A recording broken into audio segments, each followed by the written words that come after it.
बीती 2 जनवरी को उत्तरकाशी जिले के मंजेली गांव के पास जंगल में लगी आग से एक व्यक्ति बुरी तरह झुलस गया। अन्य ग्रामीणों के साथ जंगल की आग बुझाते हुए ये घटना हुई है। घायल को देहरादून के कॉरोनेशन अस्पताल में रेफर किया गया है। ग्रामीणों के मुताबिक इस इलाके में बड़े पैमाने पर जंगल जल रहे हैं, जबकि आमतौर पर ऐसा गर्मियों के दौरान देखने को मिलता है। ऐसा नहीं कि उत्तराखंड का यही इलाका दावानाल से जूझ रहा है, बल्कि अन्य पहाड़ी जिलों में भी यही हाल है। इस बार मौसम की बेरुखी और वन महकमे की लापरवाही जंगलों और आम लोगों पर भारी पड़ रही है। पर्यावरण विशेषज्ञों के मुताबिक इस सर्द मौसम में उत्तराखंड के जंगल धधक रहे हैं। यह बात चिंताजनक है।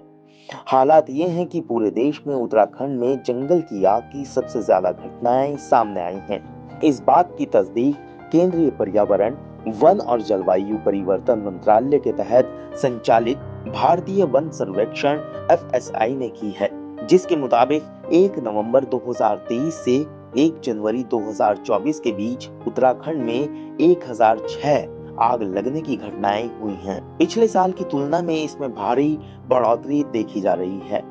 खास बात यह है कि इससे पहले इन 2 महीनों की अवधि में सालों में जंगल की आग की कुल 556 घटनाएं ही हुई थी।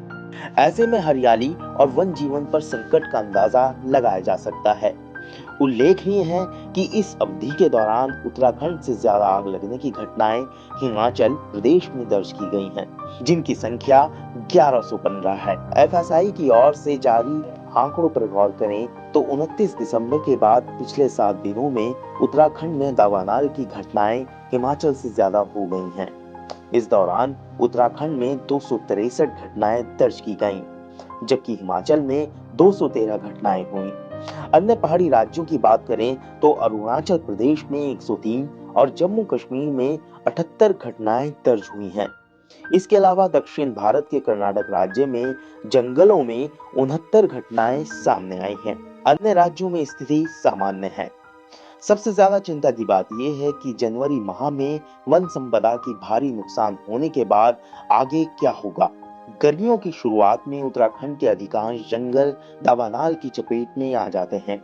यानी इस बार सर्दियों के साथ ही गर्मियों में भी जंगलों और उन पर निर्भर आम लोगों को दावानाल से जूझना होगा।